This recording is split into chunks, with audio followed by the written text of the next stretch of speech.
Hello and welcome to our podcast, 10 Lessons It Took Me 50 Years to Learn, where we dispense wisdom, not just information, not mere facts, to an international audience of rising leaders around the globe. In other words, we will be talking to interesting people about their interesting experiences. My name is Siebe Vanderzee and I'm your host. I'm originally from the Netherlands, currently living in the state of Arizona in the United States of America. In other words, a Dutchman in the desert. My company is involved in executive search and performance coaching. And oh yeah, in my career, I've had the opportunity to live in 4 countries on 3 continents. This podcast is sponsored by the Professional Development Forum, PDF, and they help up and coming professionals around the world accelerate their performance. I hope you will enjoy this program. Our guest today is Ligia McLean. Ligia has demonstrated throughout her career, 30 plus years, with a major aerospace and defense corporation, the Boeing Company, that there are lessons that can be applied to both the corporate arena as well as life in general. Ligia has a very impressive background. She has developed and executed over 300 projects with multiple international companies that yielded more than $3 billion in revenues. She has also managed a diverse functional team for various R&D projects. Ligia has done business in over 15 countries, and she has built industry relationships ranging from Fortune 500 companies to startup companies in the life sciences industry. I'm happy to say Ligia's most concentrated country of activity has been the Netherlands, my native country. Now, at this stage of her career, Ligia has taken on the challenge of continuing and sharing her expertise as part of a global advisory and business development consultancy. Welcome, Ligia. Thank you for joining us. Thank you. Siba, I'm honored to be part of this podcast effort um, to share lessons in my career. You said 50 years. I wasn't formally working then, but I can see what I was 50 years ago and what I am today is quite different. And to add to that, what I will become in the future and will probably be different as well. So I mentioned this as a key lesson here that what you may start out with your career may not be what you end up doing the rest of your life. Absolutely. And I agree, less than 50 years. But I think the substance of your experience, perhaps, more than 50 years, because it's quite an amazing journey that you have gone through so far, and you're not done yet. That's right. I know you sent me your list of 10 lessons, and I look forward to going through that with you. Um, but I'm also thinking about the fact that in your life, in your experience, you have dealt, of course, with an industry that I would say is male dominated, defense industry, aerospace, and obviously a 30 plus year career as a female. Um, what has been the key lesson or key lessons, if I can ask, Yeah. that you have learned in that respect? Well, you're right. In the aerospace industry, there are only about 10% females. We're trying to make efforts Well, to change that, but it's a slow process. Um, for example, a lot of women don't think about becoming the only female or the minimum amount of females in aerospace and defense. In fact, that was not my goal originally. I just wanted a job. So when I realized, hey, wait a minute, this big company may be able to pay for my schooling, and I knew I wanted, the only thing I knew was I wanted to be in the international arena.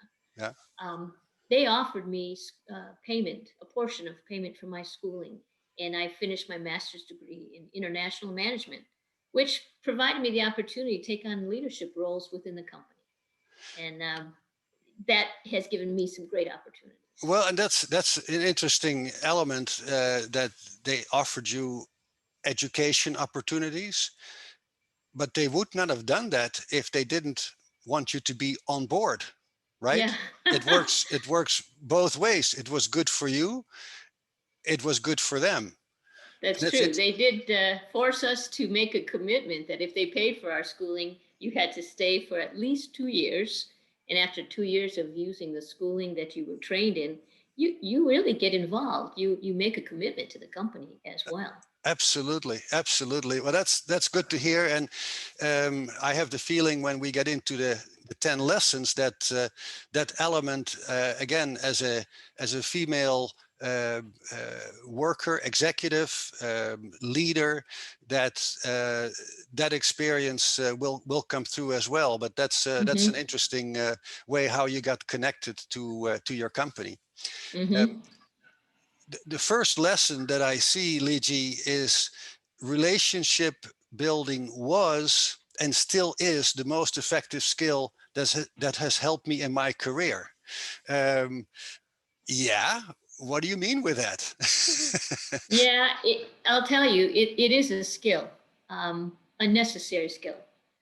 It creates team spirit. I did not start out thinking that I had to build relationships. I was very task oriented and schedule oriented. I wanted to prove myself. The job is important. But I didn't realize how amazing in how much more approachable you become when you take time to genuinely get to know someone. It creates that loyalty and a bond within your group and within your customer base. I can now reach out to customers and industry leaders that I've known for over 25 years, and they still want to work together with me. So I don't want to lessen the capability of your work requirements, but it sure makes your work requirements much easier when you have a relationship established. Now, building relationships, yes, important, critically important. But when you do that, like you did in at least 15 countries, there is that cross-cultural element that is part of it, right? Because people communicate sometimes slightly differently or very differently in other countries and other cultures. Yeah.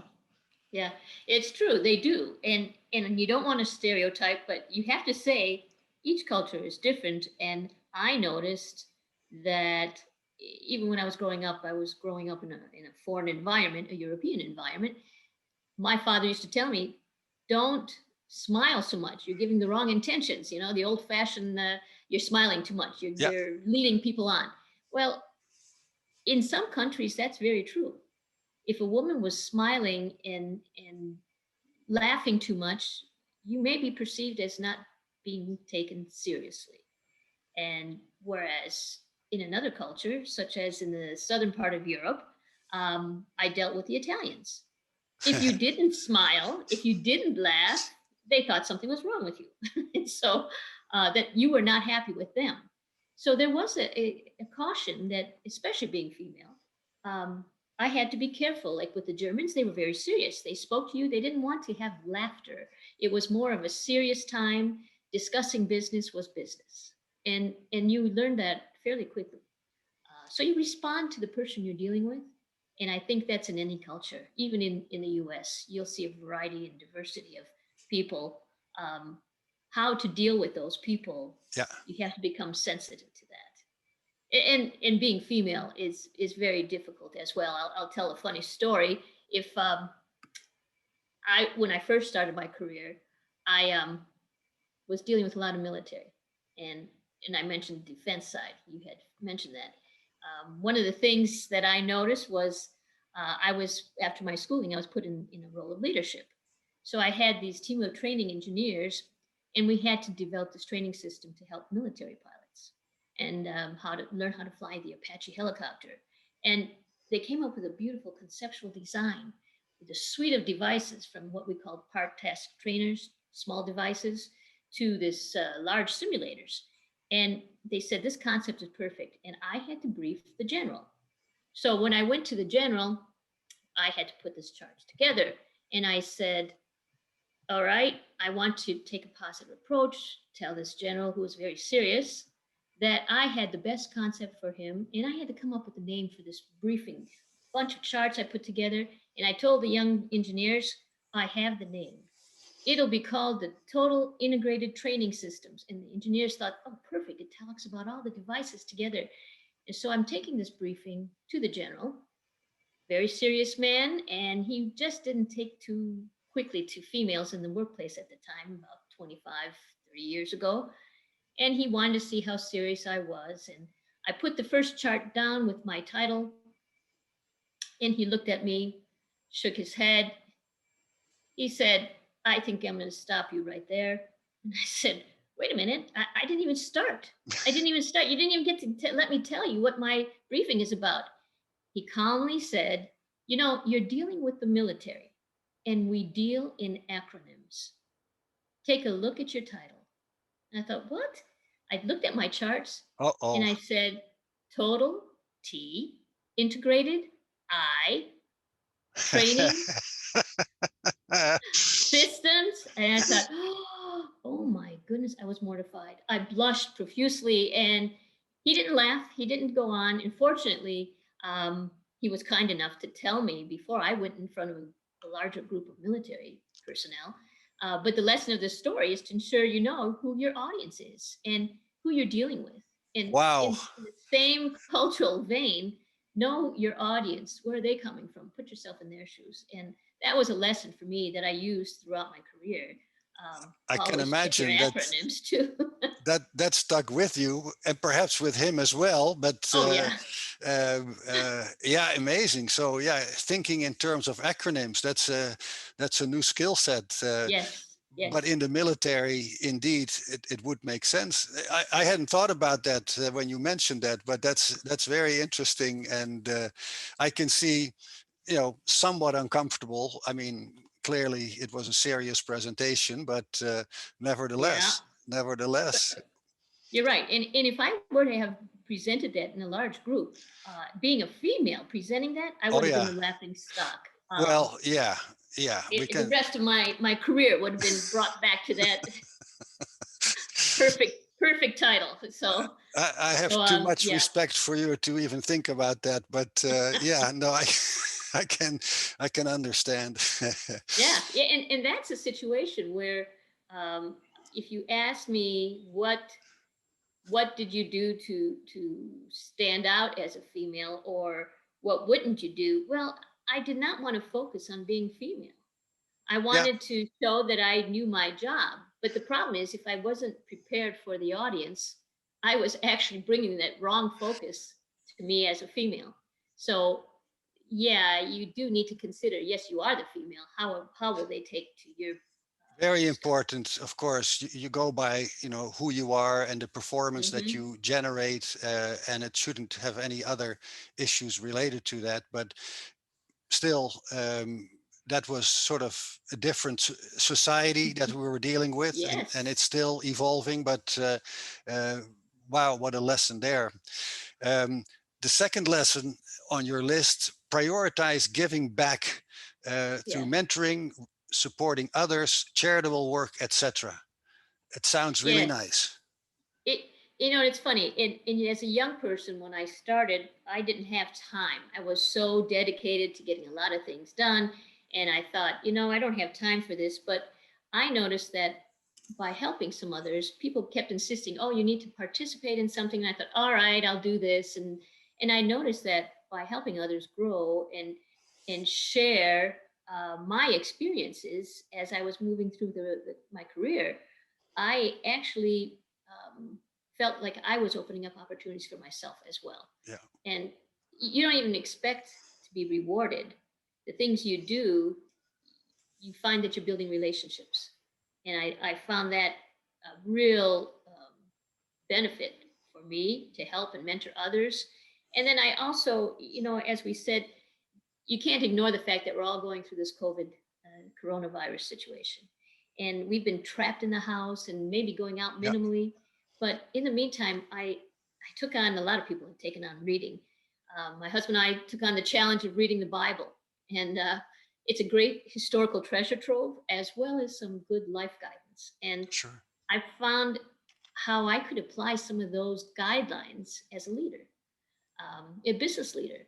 Let me explain. There was a passage that stressed your attitudes and those that we should develop. And love was number one. And I thought, love, that's a little strong for the workplace, but giving back, helping others, um, mentoring, supporting, all that is showing some kind of a Empathy, charitable right? Empathy. empathy, love. That's the love I see in the business world. and then a joy. Have a passion for what you do, whatever it is. And I know that sometimes you don't feel like doing everything. You'll find that I don't like writing the proposals, but once I get it done, what a sense of accomplishment. But you have to have a passion and know that it benefits you when you do that, and you do it because you like to do that. You exude joy, and people want to be around you. Yeah, and I think you're so right, and I think so many people have experienced that if they help others, if they are empathetic, it makes you feel good, and that's not the purpose, Yeah, that's not the reason, but it's almost like an automatic. And once you have experienced that, indeed, you learn the lessons, and then it feels good to do that again and again and again. yeah, yeah, And of course, we have to, let's say, accept the fact that not every person is empathetic or willing to be empathetic. There no, are, no, that's the way it is. There are a lot of people who are in it, it seems like, for themselves, and yeah. and that's how they go through life. But uh, yeah, I understand, and again, from the things you have done, that must be very satisfying. Yeah, it is. And I know as a leader, as you get into the leadership roles, you know that people are watching you even when you don't realize it. You Oh have yeah, to think about that. Your whole way of living is being monitored. And it shows. It shows that what you do outside, and if you're a calm person, you develop a sense of patience, peace, and it's got to be something within you that you got to grow. And final note, as a manager at my company, I did look for people that had some volunteer experience. It gave them the opportunity to take on leadership roles, the teamwork, project management skills. So not only are you getting a benefit for helping, and you know you're helping somebody, you're also getting something to put on your resume or CV to show you've had opportunities to take on these kinds of roles. that's a very, very good point, Ligi. And of course, you do that work to help others, and etc. To make sure others can benefit from that. But like you said, in a career situation, it does reflect well on you Mm-hmm. or on that person to be aware of what he or she has done, again, to help others.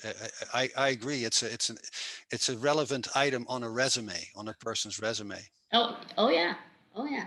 And you just don't think about it that way, but it does put you. If everything else is equal between a candidate and you have that volunteer experience, it shows a little bit more. So keep that in mind. I think it's something value added. Very good point. I see lesson number 3. Keep your word, say it and do it. Follow up if you say you will do something. Yes, critically Yeah, important. And I'm sure you have had some interesting experiences there as yeah, well. absolutely. That was with all the projects over the my 25 years in the international arena. We had to deal with a variety of people, and the key was you had variety of personalities, a variety of leadership in their companies. Um, we need to be very cautious in how we said things and follow up. Well, if they didn't hear from us, we found out that they started creating their own thoughts, and we would end up with some problems saying, well, Yeah. we thought you said this. So we noticed, and even to this day, I had a team that I was able to train to say, if you're going to say something, make sure you mean it and make sure you follow through. We under promised and over delivered. Hmm. This improved our relationships and trust with the people we were dealing with, the suppliers, the potential suppliers, the companies. A lot of my negotiations with the customer, um, we would say, please, this is what we need to make this project proceed. And they needed to give us these, what we called credits, and it Yeah. was a value. And so we said, if you agree to this credit, you can be sure that we will provide you more. Well, everybody's a little skeptical at first, but we proved ourselves. And after the time of the project, usually 6 months to a year, they found out we did a lot more. So what do you think? The next time I had to go negotiate, it was a heck of a lot easier to get that value from the customer because they saw that what we asked for, we really deserved. And Yeah. Now the that really challenge, is a value. yeah, the challenge is when the other side, the other person or other company um, doesn't behave that way. Yeah, yeah. There, And you can do the right thing, but if they don't do the right thing themselves, you have to make certain adjustments. yeah, absolutely. We would get some people who were not moving forward sometimes, and we would give them a couple days, send them an email, or vice versa. If they sent us an email, we would within 2 days make sure that we communicated back. And if they didn't hear from us or we didn't hear from them, we would find another way to respond to them. Call them up, call their colleague and say we haven't heard from them. Yeah. So there was a matter of persistence that had to take place on both sides. Um, we we made sure as a team, if someone didn't respond, that we would follow through and see what the issue was. And you'll find within that persistence, you really do get some forward momentum. So we had a lot of results out of that. I like that. And it kind of sort of segues into the next point, complete your effort, deliver results. Yeah, yeah. We found that a lot of times it was fun to just go visit the companies and meet these people, and you started getting the rapport with the businesses. But when you come back and you say, okay, now we have to start this, you started it, you made your first contacts, you created the initial concept, but then it was kind of tough. You had to keep everybody, like you Yes. said, keep everybody on the same. It's an expression in the US we use, herding cats. Mm-hmm. It's difficult sometimes to keep them all together, all the moving parts, and we needed to make sure that we completed it so that both the customer and the industries would see the results. Um, how do you proceed? Well, we had to break down the problems and the tasks into small bits and then created phased approaches.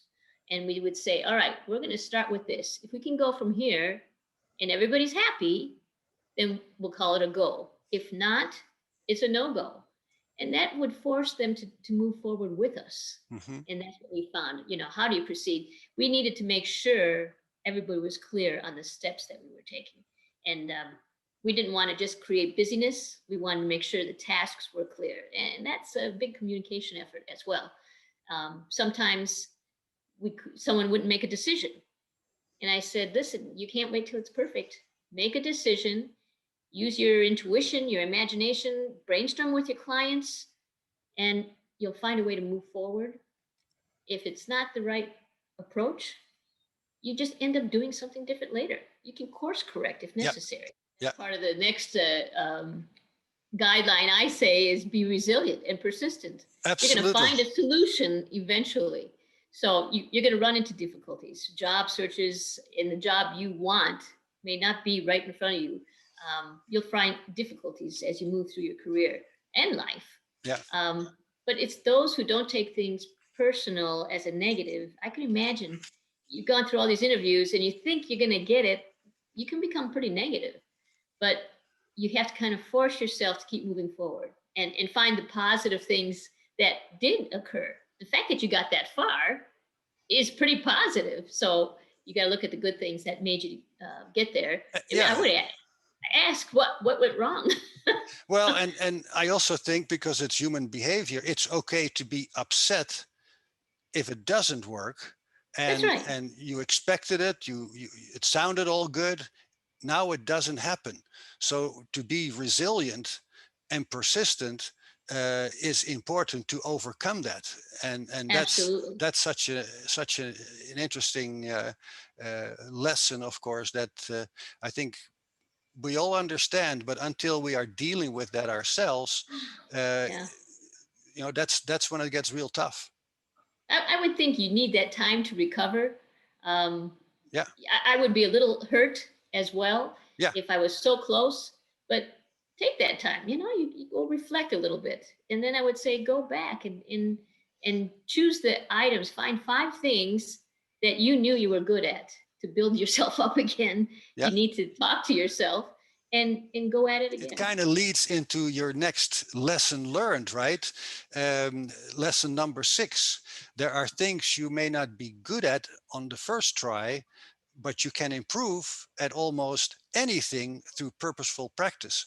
And that's in that same vein as far as resilience and etc. Um, yes, like you just said, you learn. Next Yeah, time you can do better. absolutely. You don't get better without practice. You sometimes you need to take that calculated risk, but there are things that I know, um, speaking in front of large groups, I would not want to take on that role. But the fact that I needed to take that practice and do that, take that risk, get out there and practice before. I think being open-minded and curious, alert to new possibilities, take that change as an opportunity to do something new and approach it differently. Very interesting. Lesson number 7, celebrate successes and learn from disappointments. Yeah, I had, we had what we called yearly meetings because of the projects that I was working on with the Dutch, mostly the biggest amount of projects that we worked on.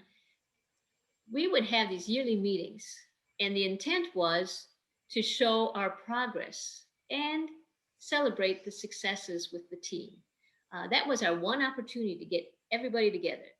Um, we were upbeat, we were proactive, we shared our successes. Each person got up in front of the customer and said, this is what the project was, this is where we're going, this is what we plan to do in the future. That became one of the best relationship building again by celebrating our successes amongst us as well as the customer. Mm-hmm. And sometimes we would bring some industries to share how happy they were. It motivated all of us to keep on doing more. And the customer, they were thrilled. They had asked for these meetings thinking that this was their opportunity to beat us up and say, we want more, we want more. But when they saw what success is and the team working together, we had maybe 10, 15 people from our own team, various sites, come in and speak about what their projects were. It was an all-day meeting, very long, so we had to keep everybody engaged. It created this winning atmosphere. And I can say each Ministry of Economic Affairs commissioner, representative that came from the Netherlands, they were so proud of what was done. They went back and shared with other industries, and we had never had a slow opportunities to just say, no, we don't have any more projects. We always had more projects because the industry saw that we were successful. And that really created new challenges for us. And you have that track record of success, but it's fair to say it was not an easy process. It was quite complicated. We did learn from our disappointments. We would start Yeah. something thinking we had the best idea and then find out that the company, maybe we didn't do our due diligence as well. The company was too much of a startup and it didn't go very far. Big dreams on the front end, but we learned from those lessons that not everything we started was going to be success. And what could we learn from that? Yeah. Well, we realized that maybe if it's a small company, that we needed to manage those expectations as well. And a little more due diligence was necessary. What are their financials? And so we were doing a lot more that research up front before we engaged with some companies. Our strength was, and that's what I focused on, was small, medium enterprises. You always want to help the underdog, but yeah, there are some risks with that. So you do learn, and you are a little cautious not to be burnt more than once. True. The next lesson number 8, focus on your strength and get help with those areas of weakness. Yes. Any specific experience in your career? Any lessons learned specifically related to that? Yeah, focus on your strengths. That's true. I think that one of the areas that I tried to do when I first started within the international arena, I was the only person dealing with the Netherlands, and I had one other person who was at a different site helping with the NATO countries. But I'll tell you, I tried to do it all. I tried to say, "Oh, I can do this. I will try." And I was working 60, 70 hours, Hmm. and I thought, I don't have a life. It was too much, and my whole focus was just the job, and I couldn't relax. I realized later that no one can do everything, Hmm. and I was making some mistakes. It was taking me too long for putting presentations together, the financials, because we had responsibility for that, and putting all the Excel spreadsheets. I could do it, but it took forever for me to make those, what they call pivot tables and everything else everybody knows how to do. Um, I realized that one person can't do everything. Yeah. And I developed a specialty. My specialty in was to create the initial concept, the big picture, and get a team to take it from there. Find what their everybody has a specialty. Everybody has a capability and a skill that you need to find. Yeah. Sometimes you say, I don't know what this person can do, but I bet if you keep looking, you'll find out that they have some key task capability that you could use. And I noticed that I would hire some young person and took them maybe 10 minutes what took me 2 hours, and it was much better than what I did. So I said, you know what, it's good for me to know how to do it, but I didn't have to specialize in it, and we saved time, became efficient. I noticed that I was good at facilitating a team. I could get these senior engineers, PhDs in subjects, and I noticed that they all had something to contribute, but nobody would speak. And I thought, okay, well, I don't know what you guys are capable of, but I would facilitate the meetings. And when I prompted them, all of a sudden they came alive. It's like they were robotics. I just pressed a button and they would speak. So it was wonderful to see that I had a skill that they didn't. And they came to me to bring the project together. Um, Combining those talents and skills, we really were able to capitalize on the strengths that we all had. And the projects came together. Most of our projects were technical engineering projects that benefited everybody, even ourselves. Boeing gained a lot of capability from the projects some of the we did internationally, and our engineers are thrilled. I hope to stay in touch with them. Eventually, I'll continue contacting them, Sure. engage with them in the future as Lesson number 9, keep things in well. perspective. Keep your feet on the ground, I guess. Uh, Yeah, in the yeah. Netherlands, we have a saying, of course, in Dutch, but I'll say it in English: just act normal because you are crazy enough. And you know, the Dutch, it's not meant to be offensive. It's just, as you say it much more politely, keep things in perspective. I'll have to write that one down. I haven't heard that. I like that. Um, it's true. Sometimes bad things happen. Things happen. It's part of life. It's part of business. You have to embrace the fact that it's going to happen. Something will go wrong, but take it as an opportunity to learn something. Then you move on. Don't dwell on the mistake, but fix it. I noticed that with women, we tend, and I've gotten better at it, but I noticed a lot of my teammates are females, and they would make a mistake, and I thought, oh my goodness, they would apologize and apologize and apologize. I said, all right, you made a mistake, you apologized, now fix it, correct that mistake, and learn from it. That's and move on. You can't stay there. It's not. You have to accept what you can change, and if you cannot change it, you just cannot change it. It's similar to what I read somewhere, that if a hurricane's coming, you can't change that. It's headed your way. What are you going to do? You can't change it, but you can mitigate the risk. You can prepare for it. So to me, I think there's some of the cannot change something, just be prepared for it. I like it a lot. So And it kind of made me think of that example you started with today, where you gave a presentation about a new program, very sophisticated. However, using the acronyms, maybe not so nice. yeah. But it didn't keep you from obviously making the adjustments and moving on, and it has become, I don't want to say a joke in a negative way, but it's something that you can put in the right perspective. Absolutely, absolutely, and that's true. It was another briefing that might say something about PowerPoint presentations. Um, don't get carried away with those, because I was in the Netherlands the first time I traveled overseas. I was so concerned that everything had to be so perfect, and I had these charts that I was going to explain to the commissioner, telling him what we're going to do for his country, all this industrial products that we were going to bring, and capabilities. And I started out my briefing. I had a lot of charts back then. You could see the charts. And I was professional, very serious.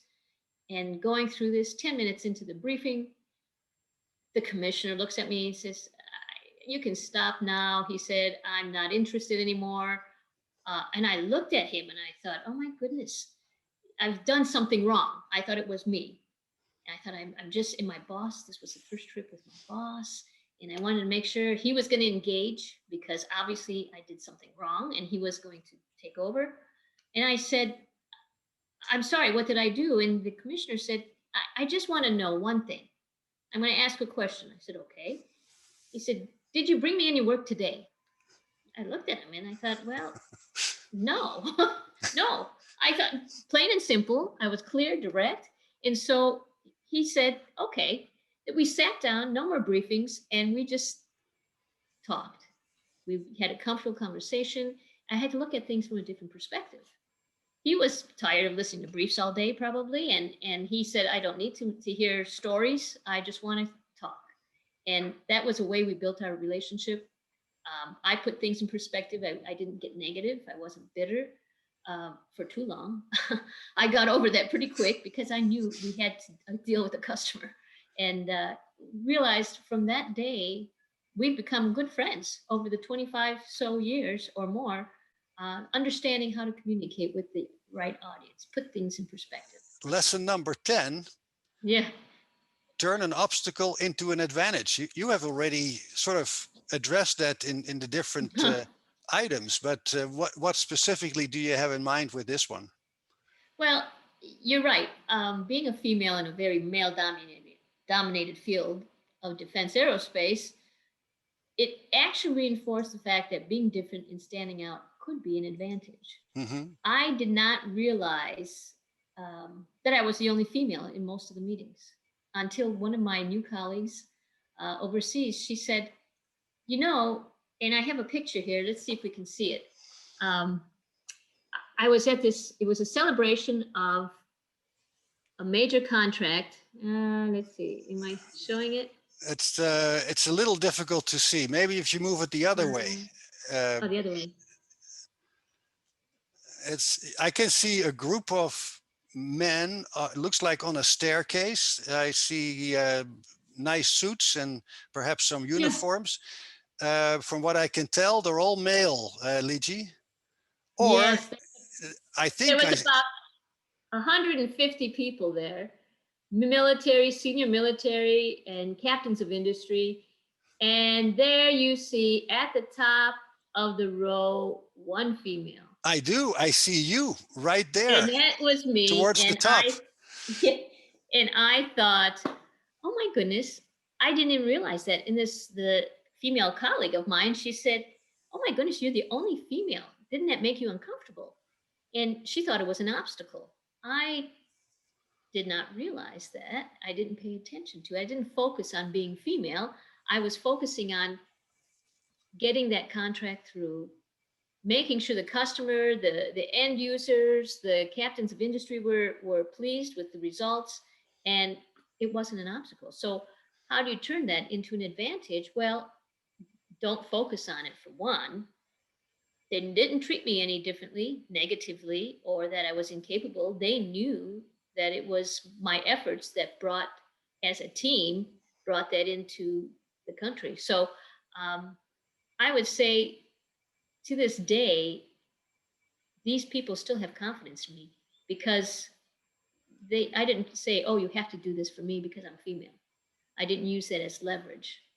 I said, "This is because we know we can work together, And I don't know, it wasn't something that I cowered to, saying, oh, I'm the lesser person because I'm the female. I think subconsciously, females sometimes do that, saying, deferring to a man because, oh, there are more of you than me. It's not necessary. And I didn't focus on that. I think I may have become a little intimidated when the colleague told me that, not realizing at the time that I was the only female. Very powerful. And that picture that you showed is truly very, very powerful. And With some of my younger colleagues, maybe starting out in their careers, that it was a bit of a challenge. Probably because they knew that the men were looking at them. And there's a way to curtail that, saying it's not, you have to do a little harder to prove yourself. And I think the women had that opportunity. Once they proved themselves, the men no longer looked at them as a female object to be ogled. They realized that, hey, they mean business. And I think one of the things we talked about once was, well, you want to be included with the men in the after hour drinking. Yes and no. I would say for the women to proceed with caution, because that might not be the venue you want to be in. You start drinking, things loosen up, then you become male female again, and you lose sight of your business goals. It could lessen your position. Not necessarily, maybe after a while you build a rapport. But I think one of my colleagues came up with an excellent solution to be part of a team. They created a monthly luncheon.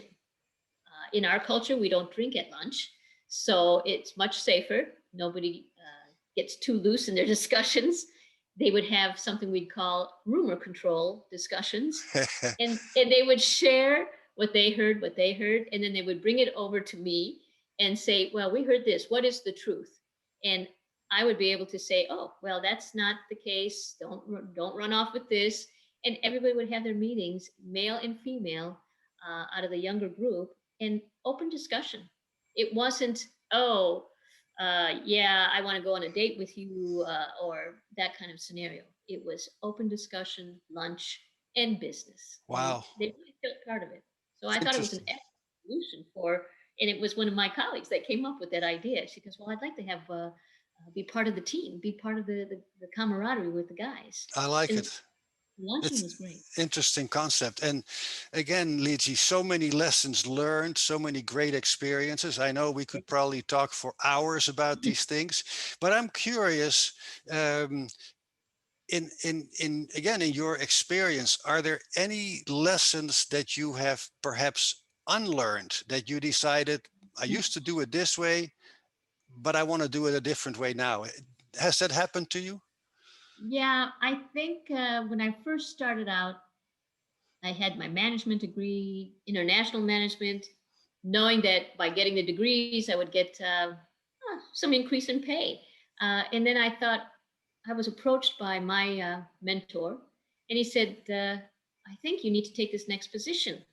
And it requires that you take over 30 people, and they're all retired military. And I said, oh, no, no. I said, no, I can't manage retired military guys, and I have no experience. And I kept saying no. I realized I unlearned saying no. I missed opportunities. My mentor encouraged me. That's something that I think every woman needs, is a mentor, someone who's honest with you and helps you with your career. Men He as said, well, by the way, men as yeah, well. yes, I think that's true. You need somebody who's totally honest with you and say, you can't keep saying no. You, you're the best candidate. We want you. You say no, we will never ask you again, Yeah. and you'll miss your opportunities. And I unlearned that it was too easy for me to say no. I didn't want to take on another challenge at the time. I said, I just want the money. And the money won't come anymore. He said, you need to take on the responsibility and take on the challenge. And since then, yeah, I learned to do that. Don't get too comfortable in where you're at. Wow. Wow.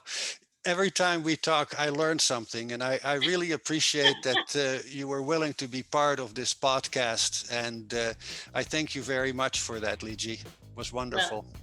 thank you for the opportunity. Again, it gives me an opportunity to rethink some of the things I've done and what I can do for others. And hopefully this will be an opportunity for others to gain some knowledge as well. Absolutely. I'll make some closing comments. You've been listening to the international podcast, 10 Lessons It Took Me 50 Years to Learn, produced by Robert Hossery and sponsored by the Professional Development Forum, PDF.